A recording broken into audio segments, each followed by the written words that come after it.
Daremos início à nossa mesa redonda sobre desafios e oportunidades na implementação dos parâmetros nacionais de qualidade e equidade para a educação infantil, um compromisso nacional de múltiplos atores. Essa mesa será mediada por Pedro Neto Oliveira de Aquim.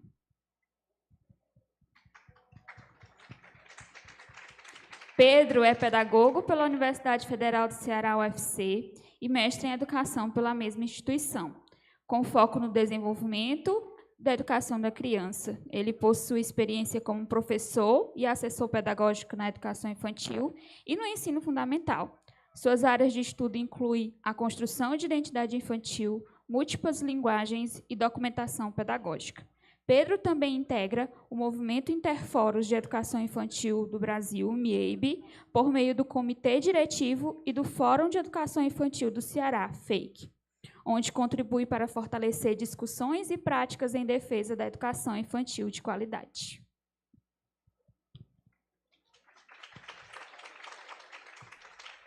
Para compor a mesa, convido também ao palco Rita de Cássia novamente.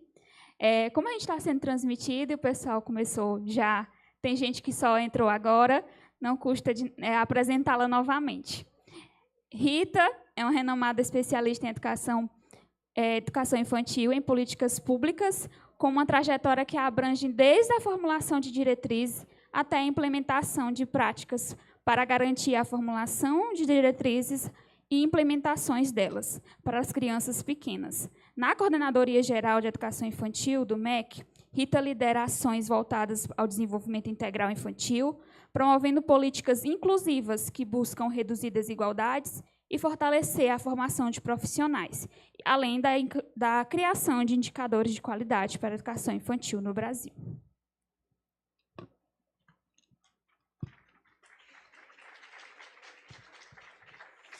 Também convidamos Benildes Uchoa. Benildes é doutora e mestra em Ciência da Educação, respectivamente, pela Universidade de São Carlos e a Universidade de Mirro. Possui especialização em Gestão de Educação Pública, Gestão Escolar e Metodologia de Ensino Fundamental e Médio. Formada em Pedagogia e Administração Escolar, ela tem uma sólida experiência acadêmica e prática.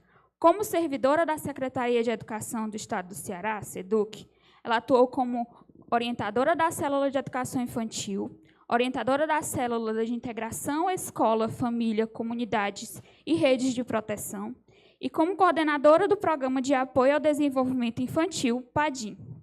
Hoje, como técnica de formação de conselhos escolares da Coordenadoria de Planejamento de Rede Escolar no MEC, está como articuladora estadual da Undime Ceará, do Compromisso Nacional da Criança Alfabetizada. Benildes contribui para o desenvolvimento de políticas e práticas educacionais voltadas à qualidade e à gestão da educação pública, com foco em estratégias inclusivas e de impacto social. Nesta mesa, ela vai atuar com a visão de especialista na área. Também gostaríamos de convidar Ana Maria Sena. Ana, desde 2017, se dedica à educação infantil e, atualmente, é professora do Infantil 3 na creche Maria Hilda Santos, conhecida como Creche do Sítio. Para ela, ser professora é uma jornada de constante aprendizado, semelhante ao que uma criança vivencia ao explorar o mundo. Ana compartilha que as crianças salvam sua vida todos os dias, trazendo vitalidade e sentido ao seu trabalho. Sua participação nessa mesa representa a visão e a experiência das professoras que acompanham de perto o desenvolvimento das crianças na educação infantil.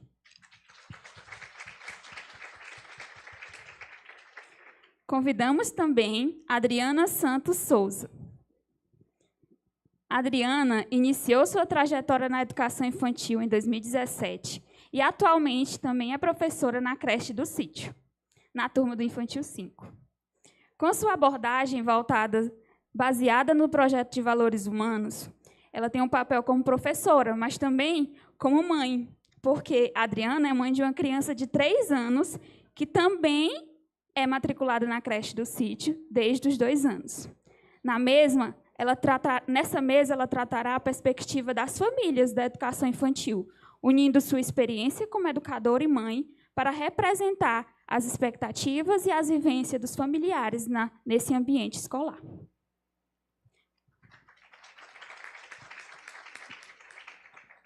Agora, com a apresentação dos nossos ilustres convidados, daremos início à nossa mesa redonda, que abordará os desafios e as oportunidades na implementação dos parâmetros nacionais de qualidade e equidade para a educação infantil, um compromisso nacional de múltiplos atores. Com a palavra, Pedro. Boa tarde.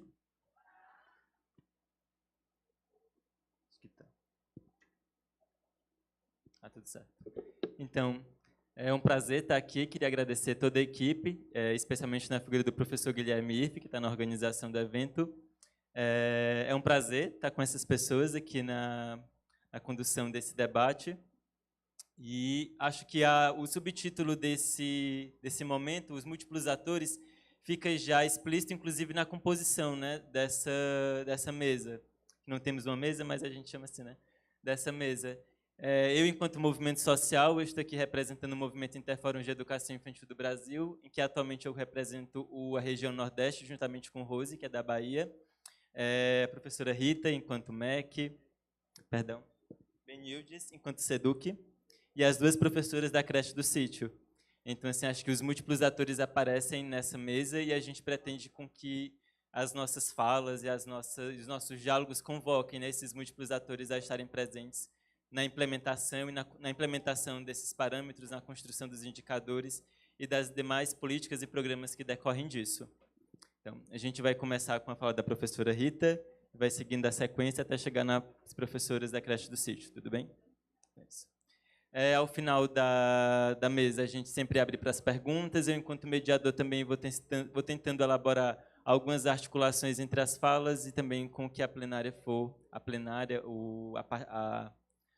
vocês, espectadores, forem trazendo. Tudo bem? Boa tarde. Essa mesa ela vai até 3 horas. E a gente, então, está começando ela às 2h16. A gente considera esse tempo de 1 hora? Pode ser? Tudo bem. Então, com vocês, a Rita Coelho. Obrigada, Pedro. Já cumprimentei as pessoas que estavam aqui, estamos trabalhando desde de manhã, né? E a primeira coisa que eu queria ressaltar nesses múltiplos atores é a importância dos fóruns de educação infantil.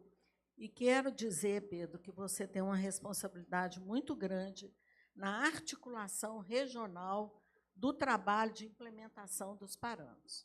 A Universidade Federal do Ceará é nosso parceiro, né, executor, porque tem um recurso do MEC destinado a isso, mas os movimentos sociais, e você representa um movimento que o governo federal reconhece como interlocutor da formulação de política de educação infantil, o seu papel é importantíssimo, né? Sei que você é professor, sei da sua agenda, mas nós vamos ter que encontrar formas de trabalhar juntos, né? Porque aqui tem vários fóruns de estados representados, mas a liderança desse processo, enquanto movimento social da educação infantil, nós temos outras lideranças do campo, é sua. Tá?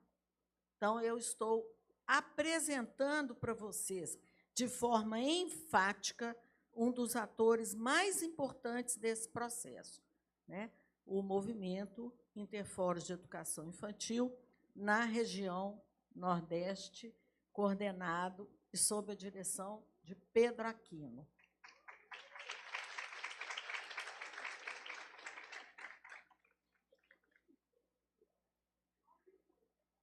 Tá? Todo mundo entendeu, né? Então, tá bom. Você entendeu, né, Guilherme? Tá bom, tá ótimo.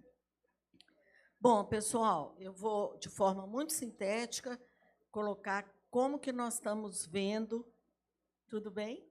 Os compromissos de diferentes atores, né? A partir dos parâmetros, eu já disse hoje de manhã, nós queremos construir uma rede, uma grande rede de compromisso com a qualidade da educação infantil.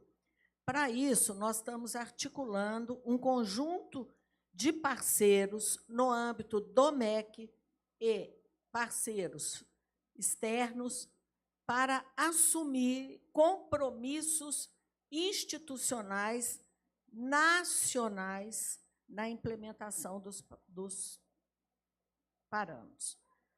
Primeiros parceiros são os parceiros internos dentro do MEC. Tá? A diretoria de formação, ela está coordenando o leitura e escrita, o Compromisso Nacional Criança Alfabetizada na Educação Infantil, com leitura e escrita. Ela está negociando na implementação dos parâmetros uma especialização em docência na educação infantil.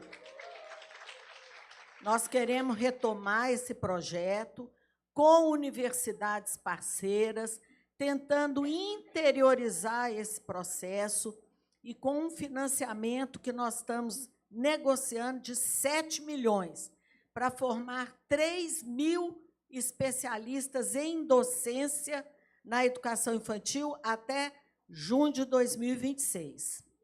Vocês estão convocados, porque isso é uma luta, gente. A gente conseguiu romper, né, uma barreira. Está proposta como uma política da DIFOR. Tá? A outra diretoria é a DAGE, Diretoria de Articulação de Apoio, Diretoria de Apoio à Gestão Educacional. É lá que está o PAR, que está o PDDE, né? E dentro da DAGE, nós estamos incluindo no PAR a implementação dos parâmetros nacionais de qualidade. Vai ter uma aba do PAR para o município que quiser, né? Nós vamos orientar o plano. E nós estamos criando, dentro do sistema Gestão Presente. O Gestão Presente é um sistema em tempo real do funcionamento das matrículas da educação básica, educação infantil, ensino fundamental, ensino médio. O que acontece com a educação infantil? Quando ela entra no Gestão Presente, ela entra com as matrículas. Então, ela não entra com a realidade dela. Ela não entra com as crianças que não conseguem a matrícula, com as nossas filas de espera.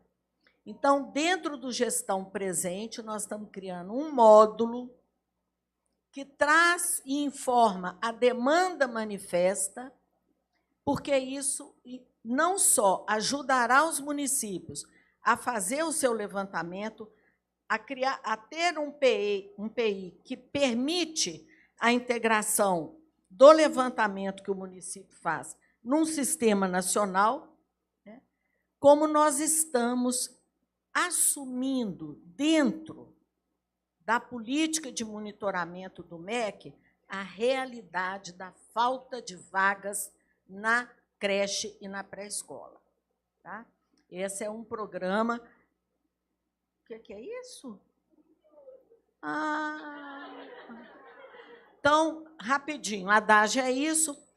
A DIMAN é a Diretoria de Avaliação e Monitoramento, onde a discussão que eles estão assumindo é um aprimoramento do Fundeb para a educação infantil, porque nós temos uma regulamentação do VAAT que necessariamente pode não apoiar a educação infantil, por conta do enfrentamento da qualidade, da avaliação e do repasse do ICMS.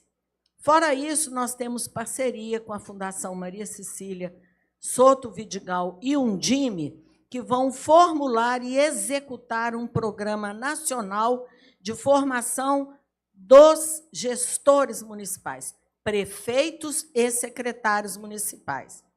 Temos uma parceria com a Federal do Ceará, que está formulando um programa de formação de professores da educação infantil, com curso online, com distribuição de material.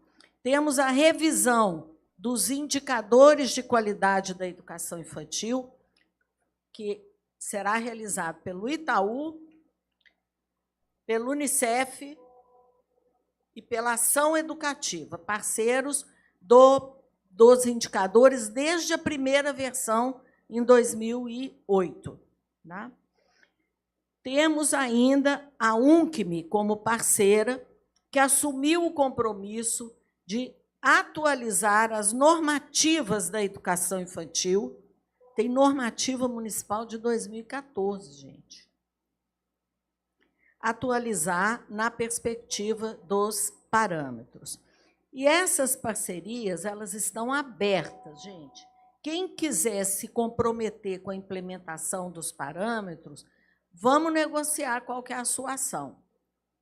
E uma ação importantíssima é a do MIEIB. O MIEIB está assumindo um compromisso, né, de acompanhar, com diferentes estratégias, a implementação dos parâmetros, porque essas estratégias variam em relação à condição objetiva do território, à condição técnica. Né? E, no dia 27 de novembro, nós vamos ter um seminário nacional em Brasília. Todos estão convidados, não temos passagem diária para todos, mas temos convite para todos, né? Onde nós vamos estar fazendo essa discussão com o Congresso Nacional, com o Conselho Nacional de Educação, com a UNCME, com a Undime. Né? Então, é uma reunião que a gente quer divulgar esses compromissos e divulgar os parâmetros.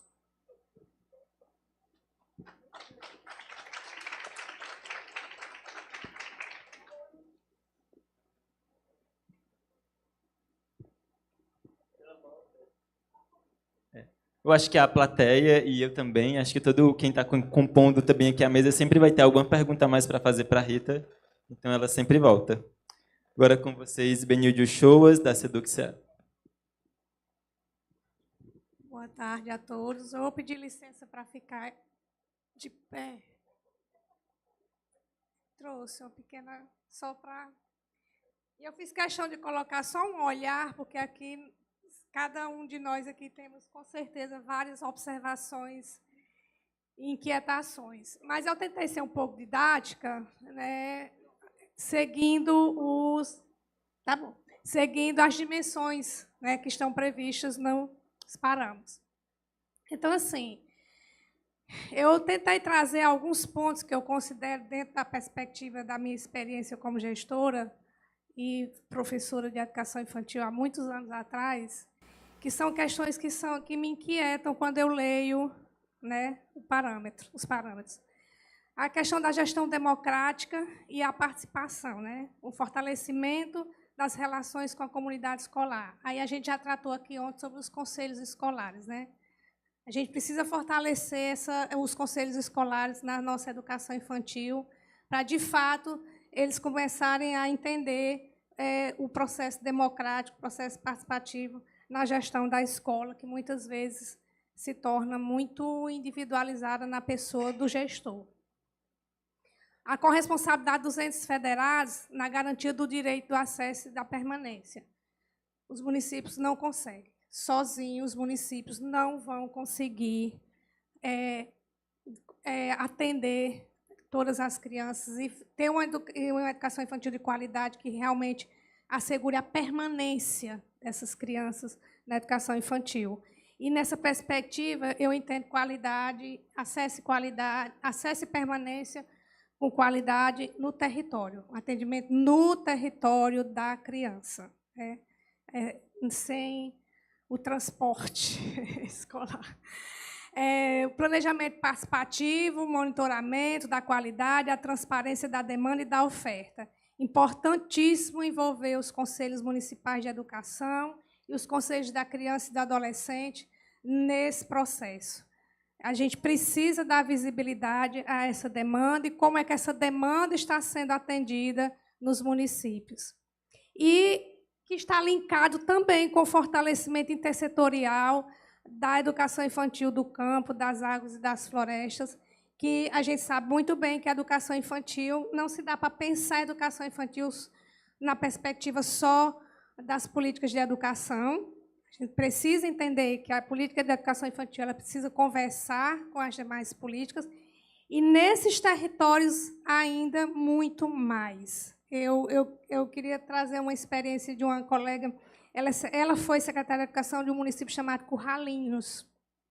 E ela me dizia que ela passava 15 dias em terra, no município, e 15 dias dentro de um barco, porque ela precisava atender, isso é no Pará, ela precisava atender as outras comunidades da região. E, junto com ela, ia o assistente social, ia o enfermeiro, que ia aplicar vacina na criança, ia o engenheiro da infraestrutura, um técnico de infraestrutura, para olhar como é que estava a infraestrutura das escolas. Enfim, eu acho que é um bom caminho a se pensar essa intersetorialidade com as demais políticas, olhando para essas comunidades que já têm algum trabalho feito.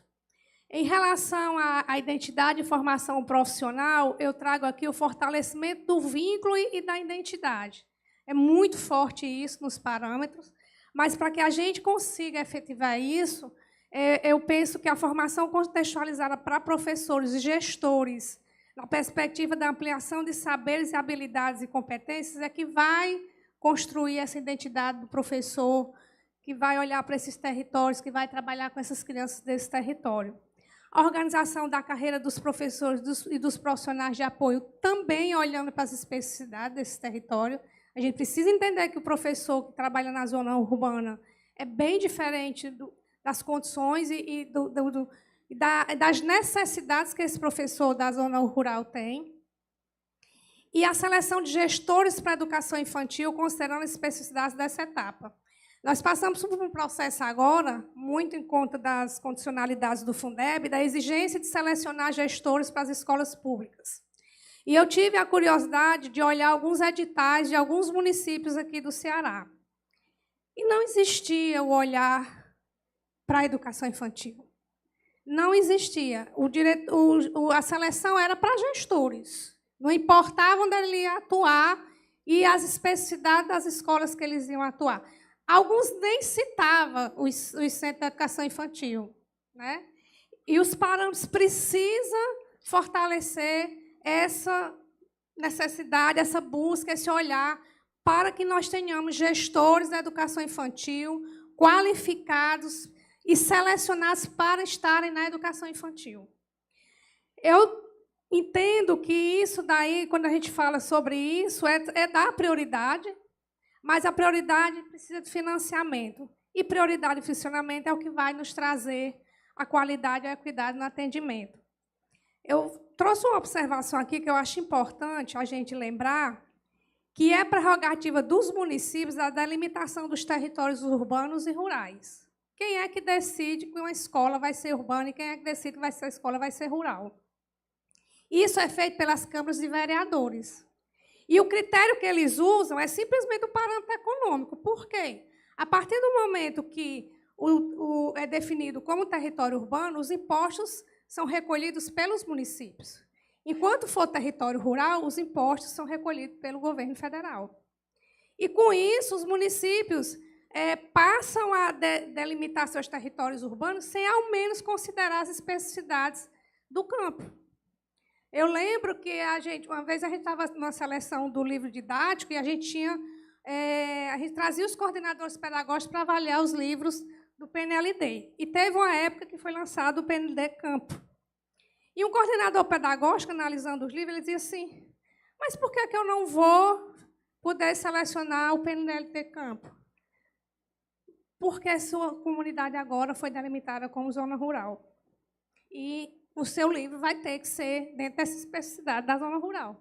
Na época, não tinha educação infantil, não tinha o PNLD da educação infantil, mas isso retrata a complexidade do que é você delimitar um território urbano em um município.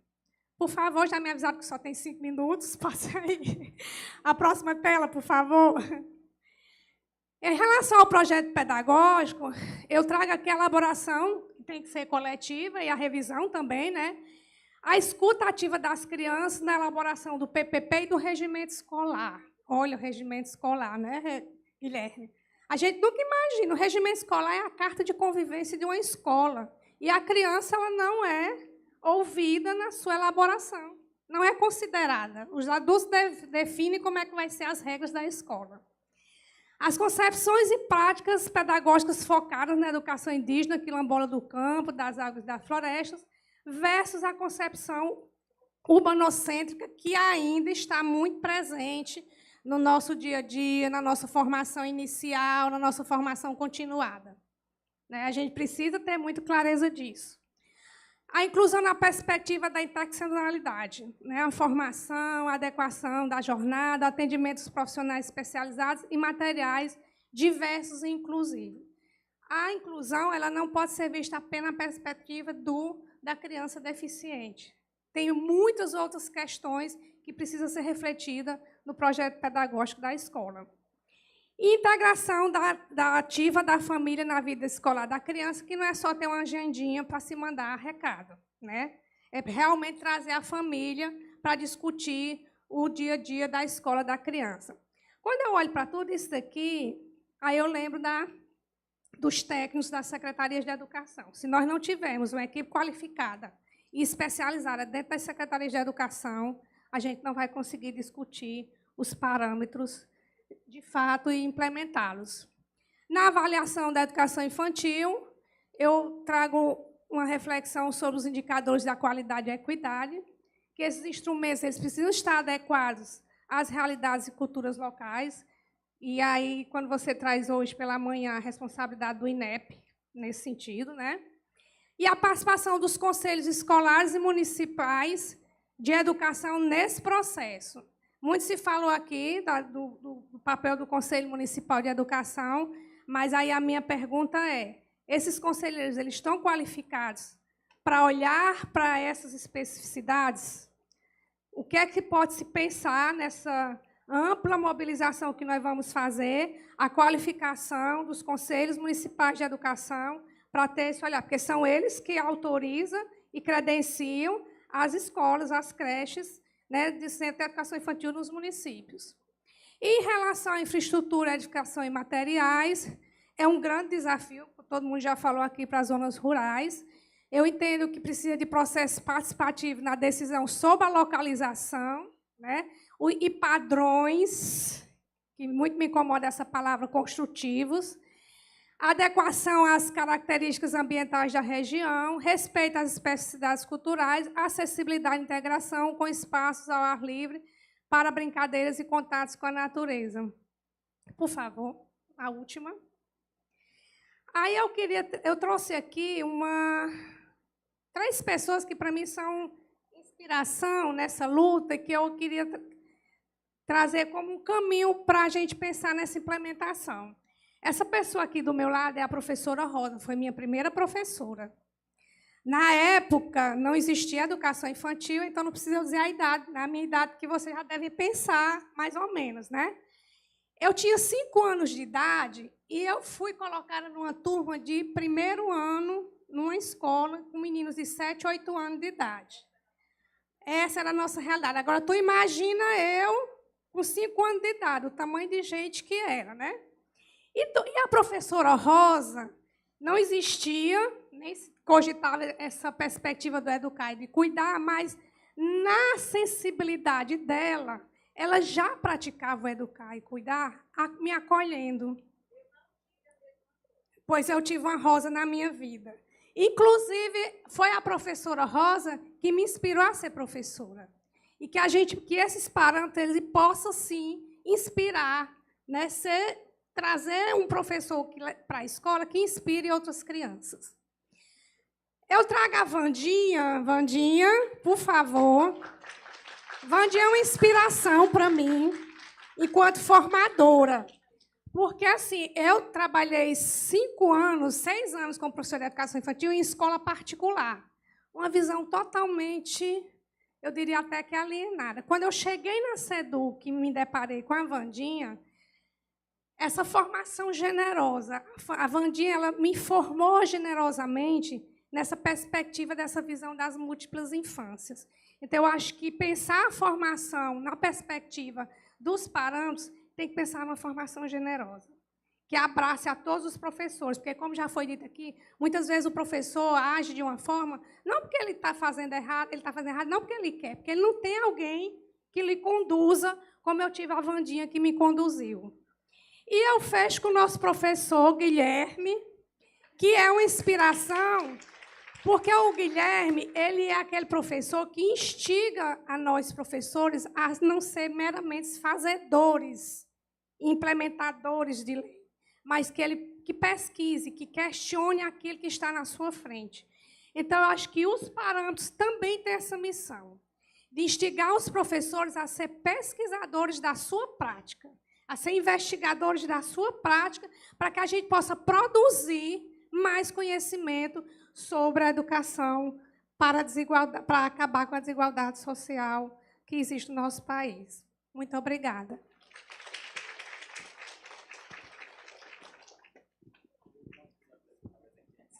Então, fiz questão de pegar o microfone para apresentar as professoras Ana Maria Sena e Adriana Souza.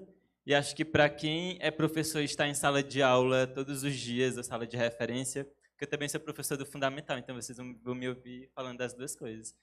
É muito bom quando a gente vai a um evento e escuta professores, né? E essa discussão que a gente está fazendo aqui, na sua última repercussão, vai atingir os professores, né? Então, assim, vai discutir sobre parâmetros, a construção dos indicadores, e boa parte de quem está construindo essa política pública, desde o seu início até a sua implementação, muitas vezes já trabalha e vai continuar trabalhando nos seus gabinetes, nos seus escritórios, nas suas organizações, mas para nós, professores que estamos nas instituições, nas salas de referência, essa discussão diz respeito ao nosso dia a dia. Então, não é algo que a gente vai e volta alguma vez, que a gente vai fazer alguma intervenção e passa uma semana, outra sem ir. Essa discussão sobre parâmetros e indicadores diz respeito à nossa qualidade de trabalho, à nossa qualidade de vida, aquilo que a gente vive todo dia. Então, se a gente vai contente ou não vai tão animado assim para a instituição, se a gente vai encontrar os nossos parceiros para desenvolver um bom trabalho com animação ou se a gente vai um pouco desacreditado, porque todas essas oscilações acontecem na vida de um professor. Então, trazer professoras para discutir uma discussão sobre os parâmetros nacionais de qualidade e a continuidade disso na construção de indicadores é muito importante, porque diz respeito ao que a gente vive todo dia, e isso é que pode ter possibilidade de transformar e de fazer mudanças na nossa realidade enquanto professor e também na realidade das crianças. Então, gostaria muito de agradecer a presença das duas professoras, começar pela Ana Maria Sena Bezerra. Vou ficar em pé também.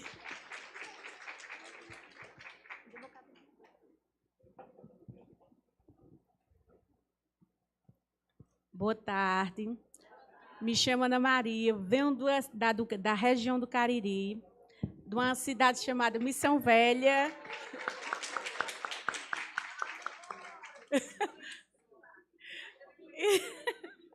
Sou professora da creche do sítio.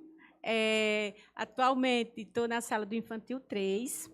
Venho falar um pouco das minhas vivências práticas com minhas crianças, o que a gente vem fazendo com a coisa mais linda que vem acontecendo de lá, a gente vem mostrar para vocês aqui. Espero que vocês gostem, aprendam. E que é isso? A educação é a forma mais linda que nós possamos levar para o mundo e que essas crianças, como eu costumo dizer, todos os dias, aquelas crianças, elas me salvam.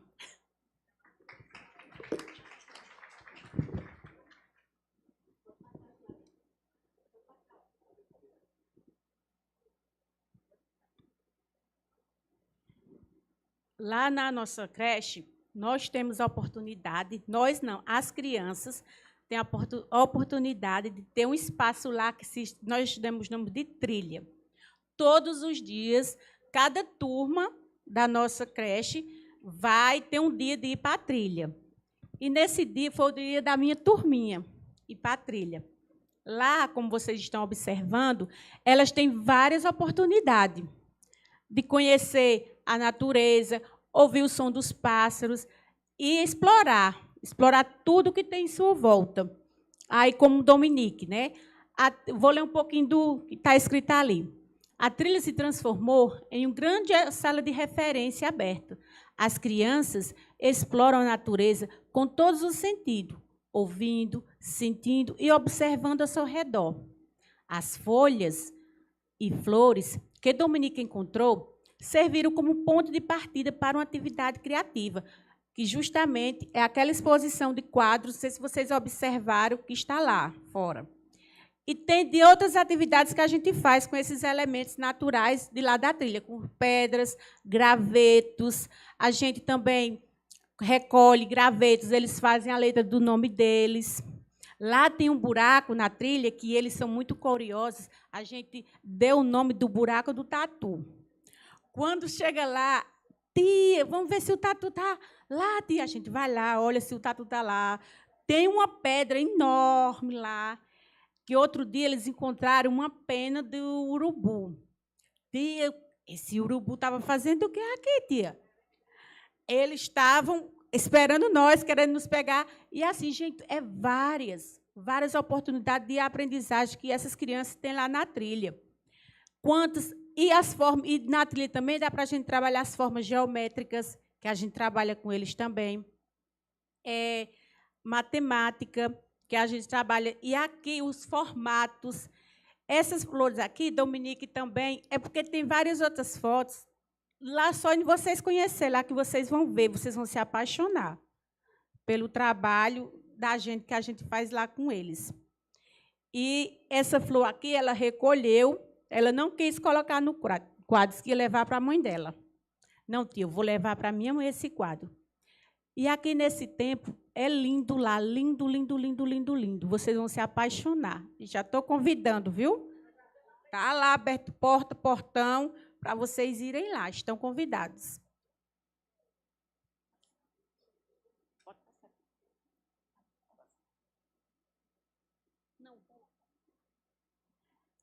Essa outra proposta aí é da horta. Nós temos uma horta, que aí é outra atividade de Maria Dominique. A gente fez uma atividade, uma vivência de conhecer o bananal. A gente saiu com as crianças, a gente foi no bananal, e lá o senhor Naldo apresentou as crianças com mudas de bananeira. Aí elas escolheram um espaço na creche para plantar. Aí elas estão... lá a gente está fazendo o acompanhamento do crescimento das mudas. Olha, elas pegaram essa muda bem pequenininha. Olha o tamanho que já está. Elas estão medindo lá o comprimento da folha, a largura. Todos os dias elas vão aguar, fazem o desenho. E fizeram, tem até um livrinho que está exposto lá também, dessa vivência deles lá. Outra atividade maravilhosa foi na Semana do Meio Ambiente. Lá, perto da nossa creche, tem um rio. Todos os dias, tem crianças que vão a pé para a creche. E eles observaram a quantidade de lixo que tem lá no rio. Aí, uma roda de conversa, surgiu essa questão. Eu disse, pois tá bom, vamos lá. Fomos, e surgiu essa atividade maravilhosa. As crianças recolheram o lixo, um monte de lixo, gente. Depois, eles tiveram a ideia de pegar uma caixa, decorar essa caixa e colocaram lá. E as pessoas aderiram. Nunca mais jogaram lixo lá, mas teve outro, voltando atrás da palavra, a gente passou outro dia para outra vivência e eles observaram. Eles disseram, Tiana, olha o que aconteceu, aquele homem jogou o lixo de novo aqui. E agora, o que a gente vai fazer? A gente catou de novo o lixo, fez a mesma coisa. E, assim, quantas oportunidades, né, experiência que eles tiveram desse contato também com a natureza, de não poder jogar na natureza, do cuidado com o meio ambiente. Até essas vivências, eles levam para casa. Um dia desses, uma mãe chegou a me relatar, dizendo, Ana, Dominique disse que você disse que não pode estar tocando fogo no lixo, porque lá eles têm o costume, lá na nossa região, de varrer os terreiros e tocar fogo. E tocar fogo. Né? Aí eu fui explicar para ela o que a gente estava trabalhando em sala de aula. E esse momento aí, que é o momento mágico, é o brincar lá no parque nosso. Um contexto que a gente montou lá com as crianças e com vários elementos que a gente tem lá na creche e com os que tem mesmo lá debaixo do pé de... É um pé de caju que a gente tem lá na creche, que tem muita árvore lá. Aí foi uma conversa entre duas crianças, muito rica. Vocês estão vendo aí pelo texto aí, que vocês estão podendo ler, muito rica.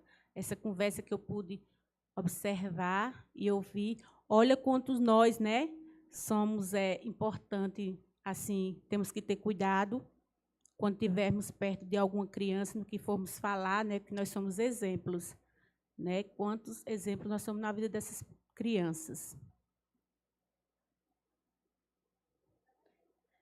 E falando de família, essa outra atividade aí foi a família na escola. A gente fez lá um contexto e fomos convidar as mães para participar. E a gente não convida só as mães, tem essa foto aí das mães, mas os pais também lá, graças a Deus, eles são muito presentes nas ações que a gente realiza lá na creche. Porque sempre é mais fácil para as mães, né? Participar das atividades na creche, mas os pais de lá, graças a Deus, eles são bem presentes nas atividades lá. E, nesse dia, a mãe de Maria Dominique ficou muito feliz pelo desenho do pé de banana e pela escrita. Ela já escreve o nome dela todinho, Maria Dominique, e ela ficou muito feliz, e ela é uma mãe sempre presente, e, a partir desse dia aí, ela sempre acompanha a evolução dos filhos, que ela tem outro filho também lá na creche, e é ótimo o nosso trabalho lá, e, assim, e a repercussão das pessoas que falam, né, do nosso trabalho, que a gente fica muito orgulhosa, e é isso.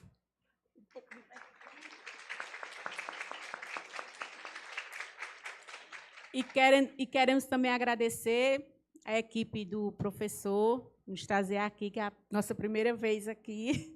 Nunca saímos lá do nosso cantinho. Perdoe aí alguma coisa.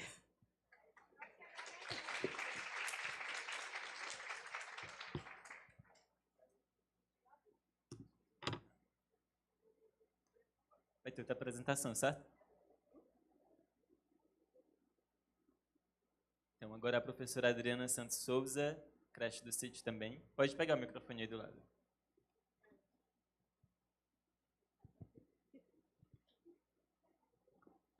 Oi, sim. Tem algum... Não, mas eu vou ficar... Boa tarde a todos. Prazer, novamente. Meu nome é Adriana. Sou professora também na creche do Sítio há 8 anos. Hoje atuo na turma do Infantil 5. E também sou mãe de criança que estuda na creche também desde os 2 anos. Ele atualmente, o nome dele é Levi. Atualmente ele tem 3 anos. E ele é aluno da tia Ana. Tia maravilhosa, que eu acho que Benildos falou da tia Rosa. Eu acho que tia Ana é uma tia Rosa na vida das crianças. Que nós somos de uma escolinha... Obrigada. Nós somos de uma escola, de uma creche do interior do Ceará, que a gente fala que Missão Velha não está nem no mapa, que muita gente nem conhece Missão Velha. E lá a repercussão da nossa escola, da creche, do Sítio, é tamanha até que nós estamos aqui, né? Primeiramente, ao iniciar a minha fala, eu quero agradecer ao professor. Em 2021, não foi, professor? Nos conhecemos lá na creche do Sítio, através de Dona Filó. Dona Filó implementou lá no Sítio Barreiras a creche com o projeto Valores Humanos, que assim é a nossa base. Eu acho que foi um achado na nossa vida. E a gente sempre fala, agradece a ela, que ela compartilhou conosco o sonho dela. E, assim, a gente atende, desde 2019, muitas crianças. E, assim, as crianças que vão passando pela gente São crianças hoje que ela tem um projeto de música e algumas crianças que participam desse projeto, a coisa mais linda é quando a gente vê eles tocando flauta, foram crianças nossas, estudantes da creche, com 4 a 5 anos. Então, vocês imaginem o orgulho que a gente tem de ver essas crianças participando, crianças da comunidade. Então, assim, para nós é um orgulho fazer parte dessa equipe. E eu quero agradecer ao professor, a toda a sua equipe. E nós a gente trouxe, como tia Ana, como eu chamo, alguns slides para apresentar para vocês das muitas ações que a gente tem na creche. Assim, se a gente passasse até o final do evento, não daria para a gente mostrar as práticas que a gente faz lá, que a gente realiza com as crianças, e não só com as crianças, né, com as famílias também. A gente tem o foco principal, o olhar da criança, a escuta da criança, tanto que, se vocês forem lá em algumas vivências, a gente vai estar com papel e caneta na mão para anotar a fala dela, as experiências dela. E a gente tem a parceria com o professor e tem um grupo que a gente compartilha essas experiências, essas falas, essas imagens com eles. Então, aqui tem algumas imagens de lá, só que a gente queria mostrar muito mais, só que o tempo é curto, né? Algumas dessas imagens mostram umas práticas que a gente realiza lá, que é a família na escola. Eu acho que o nosso desafio hoje maior é levar a família para dentro da escola, só que a gente desenvolve muitos projetos, muitas vivências para trazer essas famílias para dentro da escola. Eu, como mãe de criança também, eu me sinto muito feliz em saber e fazer parte do desenvolvimento do meu filho. Eu acho que lá, eu acredito que lá, dentro da nossa região lá, do município, é a única que trabalha os valores humanos a fundo, que trabalha o ser integral, que é a criança, que leva em consideração a fala, os sentimentos da criança. Então, trazer a família para vivenciar isso dentro da escola é uma dos nossos objetivos, e todo dia a gente está fazendo isso, não só em datas comemorativas, em Dia de Mães, no Dia dos Pais. Não, a gente leva a família a fundo para dentro de nossas práticas. Nessas imagens, vocês podem ver, essa imagem aqui, por exemplo, foi um rodízio que a gente fez no Dia das Mães, no mês das mães. A gente não trabalhou só um dia, a gente trabalhou o mês das mães.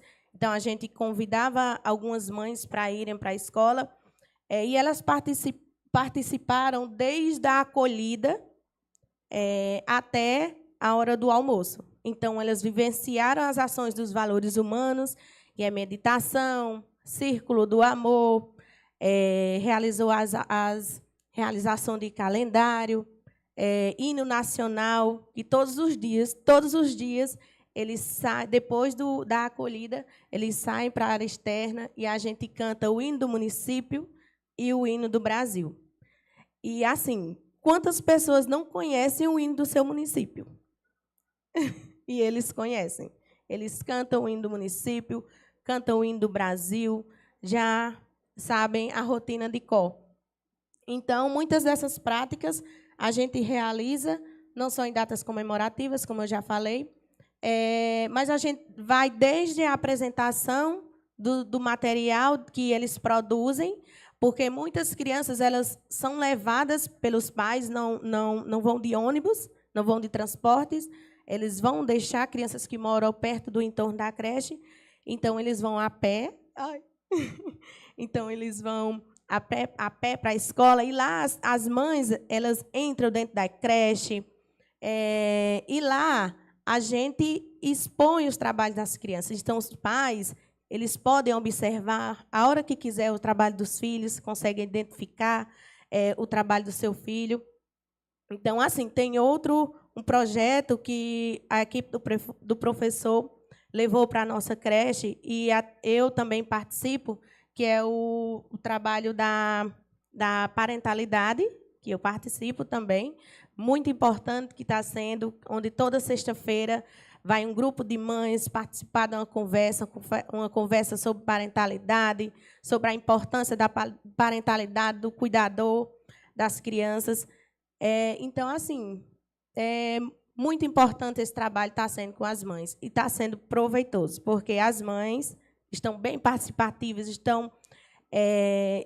ficam ansiosas para chegar o momento da outra formação, que eu já ouvi, viu? Elas ficam ansiosas para saber o que é que vai acontecer com a conversa, qual o tema que o pessoal vai levar. Então, assim, muito bom. Pode passar, Pedro. Ainda dá tempo? Essa vivência, eu mandei essas fotos para a Isa, porque eu achei linda essas fotos, as crianças trabalhando com argila. A gente fez um trabalho, dia 8, Missão Velha, foi o dia da emancipação política de Missão Velha. Então, durante toda a semana, a gente trabalhou o nosso município e a gente usou diversas oportunidades de aprendizagem para as crianças. Essa oportunidade que a gente ofereceu para elas foi trabalhar os personagens da história da cidade, e a gente utilizou a argila, a gente utilizou desenhos, então, utilizou várias formas de aprendizagens. Esse trabalho também está exposto lá fora, que vocês também podem observar.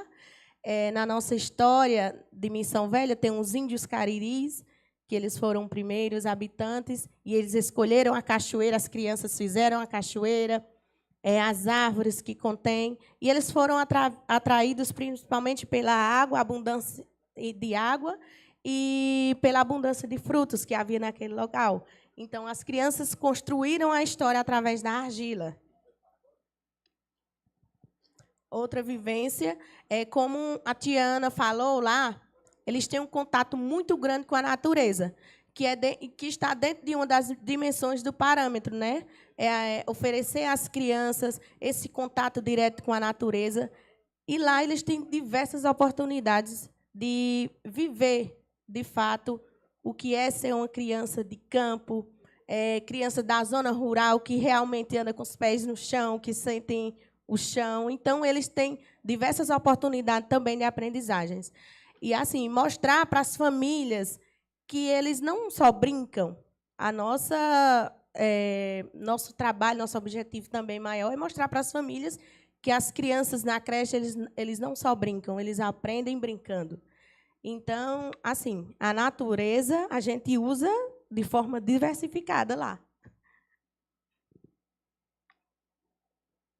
Outro trabalho que, assim, graças às conversas também com a equipe do professor, a gente tenta levar para as crianças, que é o trabalho com a matemática, e eles trabalham a matemática brincando, de forma intencional também. Esse é o nosso campinho da creche, onde as crianças estão fazendo um circuito com quebra-cabeças.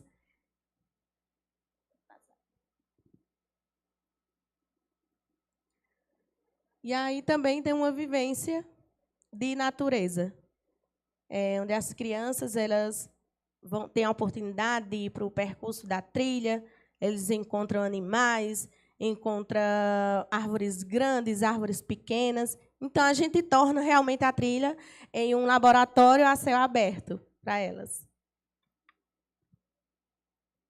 Então, assim, falando como mãe de criança, eu acredito que meu filho ele está crescendo, está se desenvolvendo integralmente na creche onde eu trabalho, na creche onde eu atuo.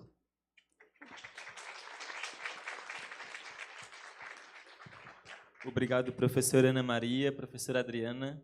Então, a instituição de vocês, pelas imagens que a gente observou, parece ter outro tempo assim, né, em que as coisas acontecem. E não tem um pátio naturalizado. A instituição ela é uma creche naturalizada, né? Então, assim, muito verde, assim, dá uma outra dimensão de tempo e de espaço para as crianças e para o trabalho de vocês também, né? Parabéns. Pessoal, então, eu já vim acumulando algumas questões desde o início do encontro. Eu vou aproveitar para falar um pouco sobre elas agora, inclusive porque nós estamos com as pessoas certas para responder sobre. Mas vou fazer são 3 pontos que eu preciso comentar enquanto movimento social e depois abro também para participação, São 3 perguntas, pode ser ou 2.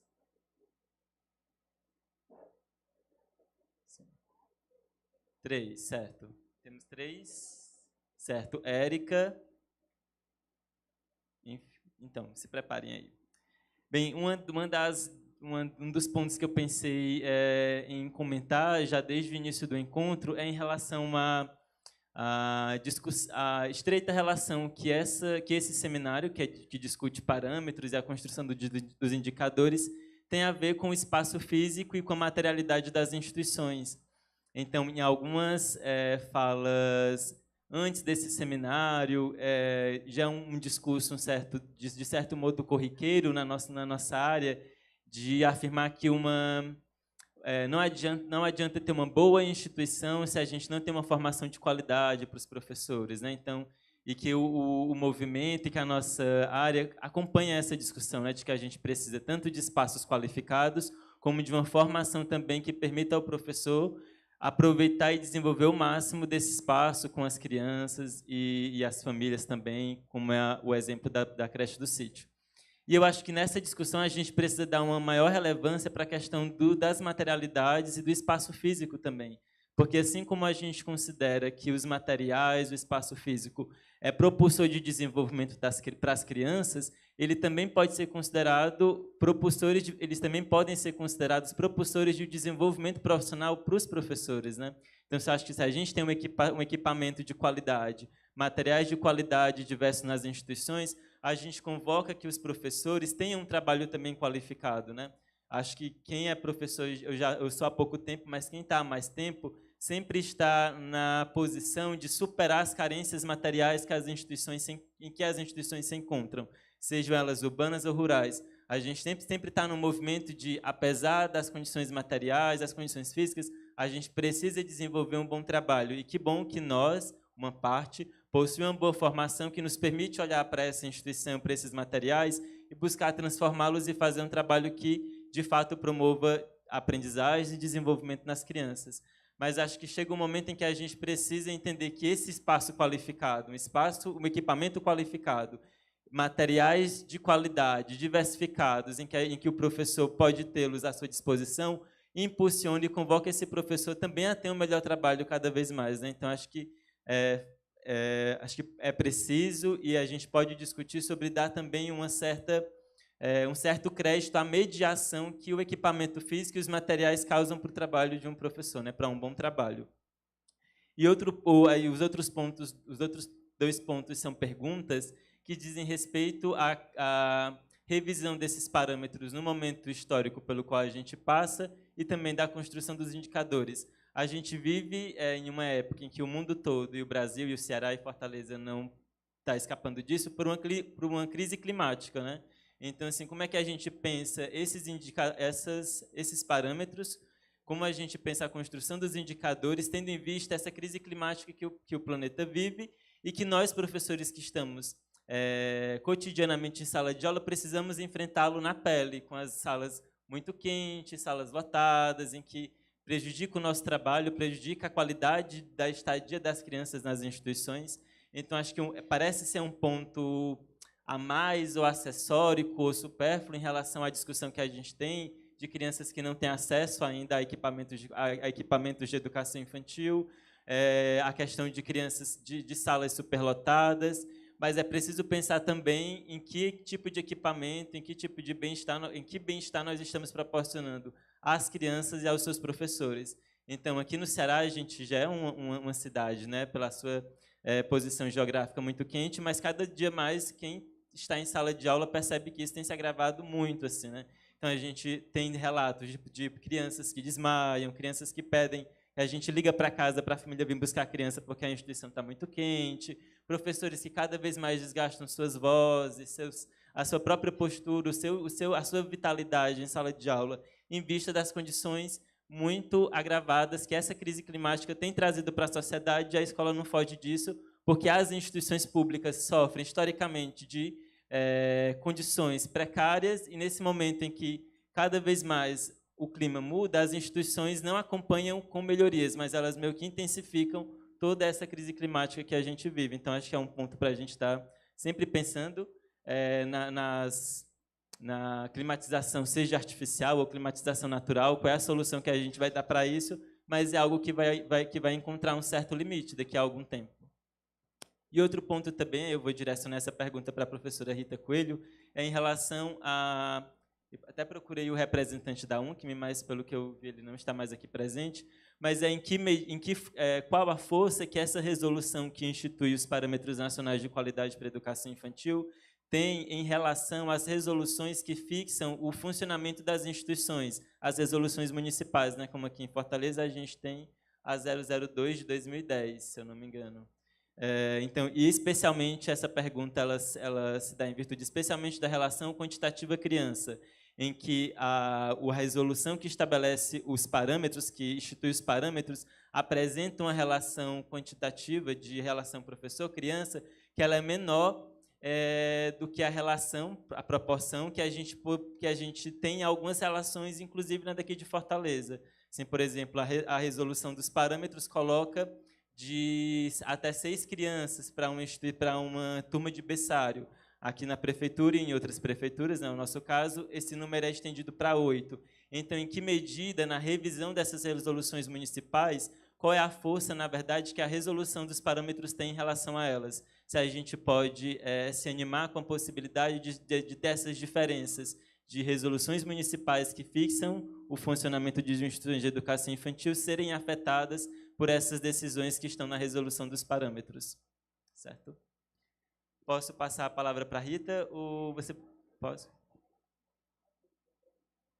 Vem, Érica. Érica, alguém mais?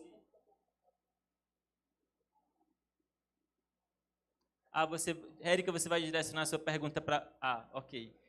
Então, eu vou aproveitar só para fazer um outro questionamento, que é em relação à presença da discussão sobre gênero e sexualidade nos parâmetros de qualidade para a educação infantil. Uma vez que a gente está falando sobre redução de desigualdade, sobre diversidade, a gente sabe que o movimento agora tem o movimento dos parâmetros, da construção dos indicadores, tem um direcionamento para a questão dos indicadores de qualidade da educação infantil do campus, das áreas diferenciadas, mas acho que a gente não pode deixar escapar essa ideia da questão da diversidade étnico-racial, de gênero e sexual. Eu sei que, em relação à dimensão étnico-racial, muitas outras pessoas são bem mais capacitadas do que eu para falar sobre isso. Então, eu aproveito o momento para perguntar no MEC, que a gente sabe que tem sofrido algumas forças conservadoras em relação, por exemplo, a revisão, na verdade, a votação para o novo Plano Nacional de Educação, em que há um movimento muito conservador querendo abafar a discussão, querendo, na verdade, silenciar a discussão sobre gênero e sexualidade, em que medida esse movimento conservador no MEC chega nos parâmetros de qualidade para a educação infantil? Do MEC não chegou, não, gente. Quem leu os parâmetros sabe que nós temos lá no artigo 10º a defesa da diversidade de gênero, né? E temos a definição do número de crianças por turma e o número de professor por turma. Nós temos que falar isso completo, porque quando a gente fala número de crianças por professor e não fala por turma, o que é muito comum? Então, tem lá 10 crianças, 12 crianças de 3 anos por professor. O que os municípios fazem? Põem 36 crianças, 3 professores, numa turma. Quer dizer, não é nada disso, né?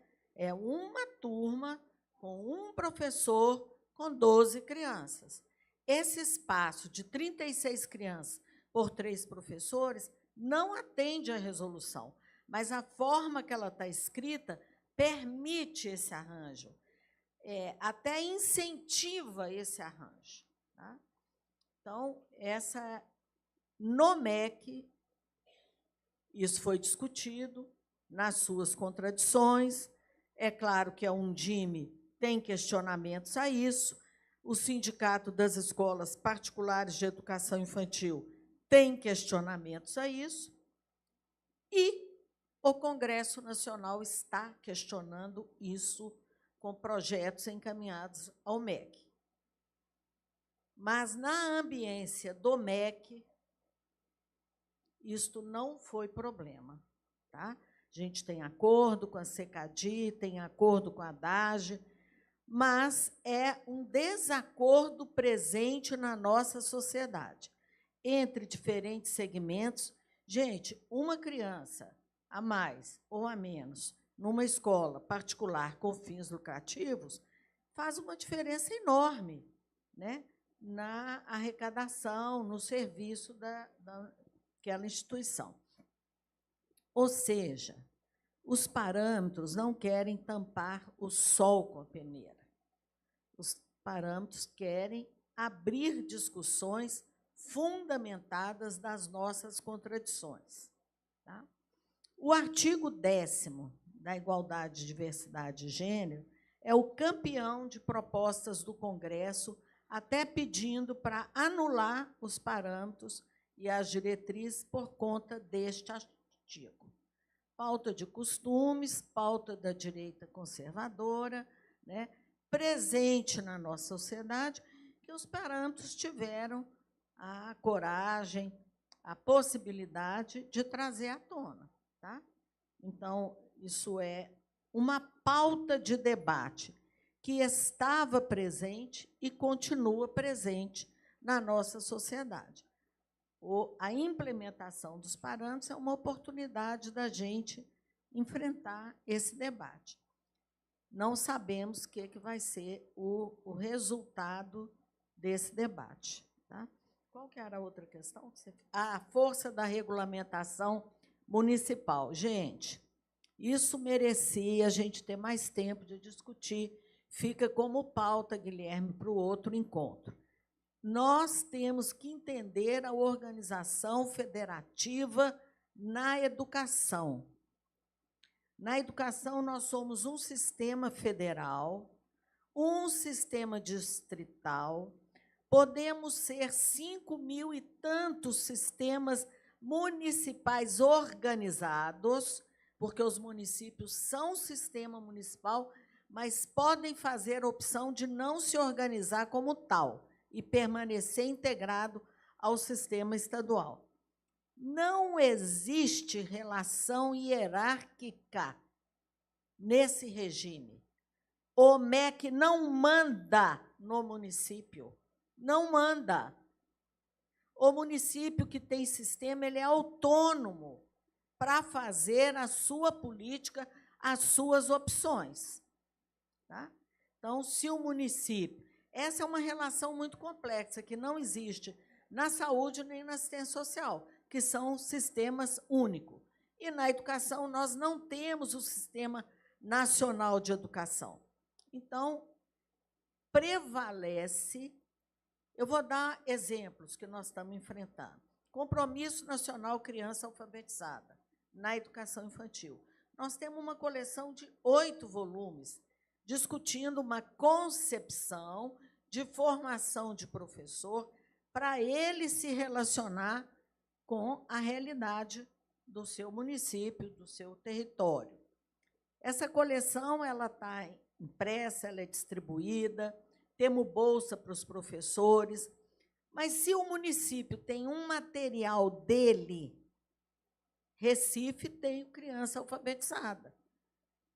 Aqui também tem o material dele. Nós não podemos obrigar a usar a coleção do LEEI. Não podemos, gente. O município tem autonomia. O que nós estamos tentando fazer é uma articulação, um trabalho formativo com os conselhos municipais de educação para que eles se posicionem. Tá?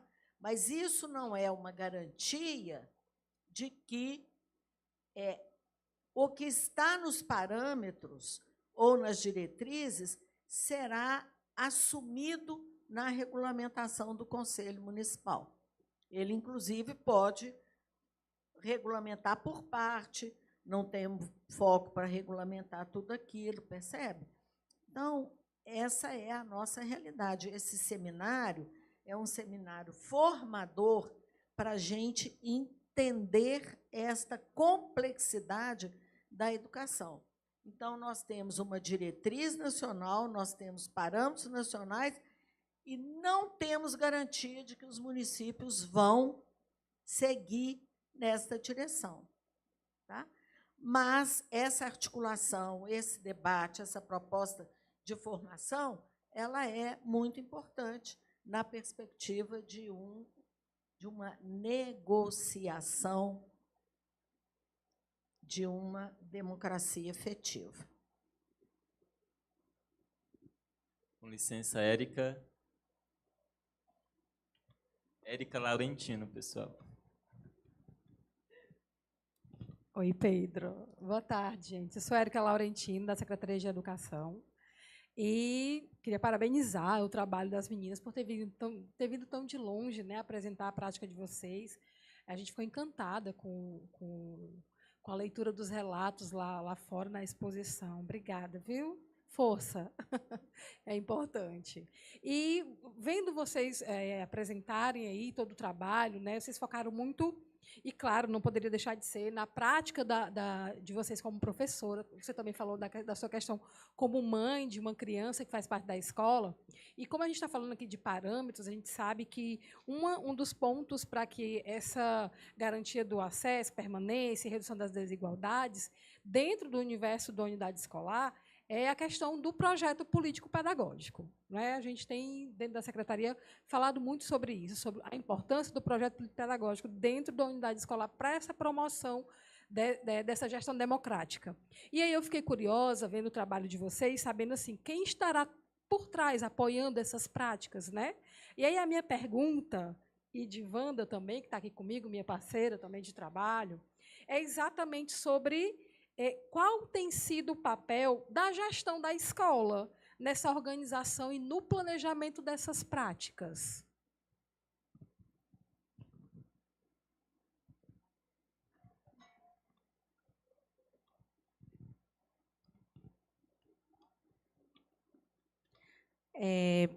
Nós temos uma coordenadora pedagógica, que Carla Gerlânia, era para ela estar aqui com a gente, só que por questões maiores não pôde vir.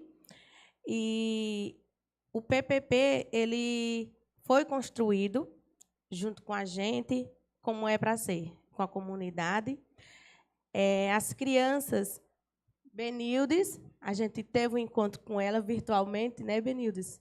E a gente falou exatamente disso, da participação das crianças no PPP. Então, a gente vai tentar, né, Benildes?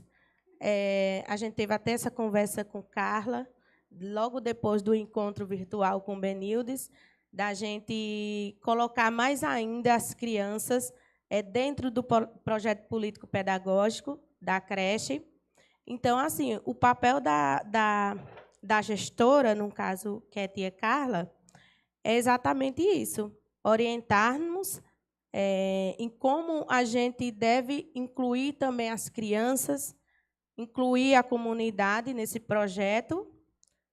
Pode complementar mais? As religiões também, né, que nós não podemos deixar de fora, as comunidades, como a tia Adriele já falou, e é isso.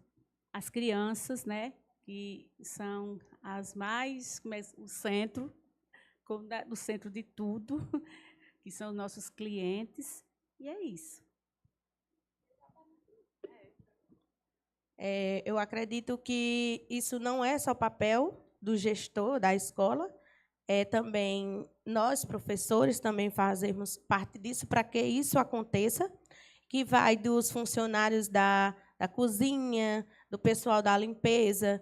Então, a gente ouvir. Então, isso não é só um papel do gestor em si, da escola, né, da creche. É um papel nosso também, e isso envolve crianças, envolve a comunidade como um todo. E falando sobre o PPP, né, que seja colocado em prática, porque nós sabemos da realidade, né, que muitas instituições que não fazem isso, né, que faz só colar mesmo. Isso é uma realidade mesmo. Obrigado, Ana Maria, Adriana. Então, chegou o limite, né, do tempo desse momento, dessa mesa. Eu queria agradecer a participação de quem compôs, né, esse momento, esse diálogo. Obrigado. E queria aproveitar o momento, então, para colocar o movimento social, que é o Movimento Interfórum de Educação Infantil do Brasil, como interlocutor bastante ativo no prosseguimento desses trabalhos, né? Para a gente estar junto na construção desses indicadores.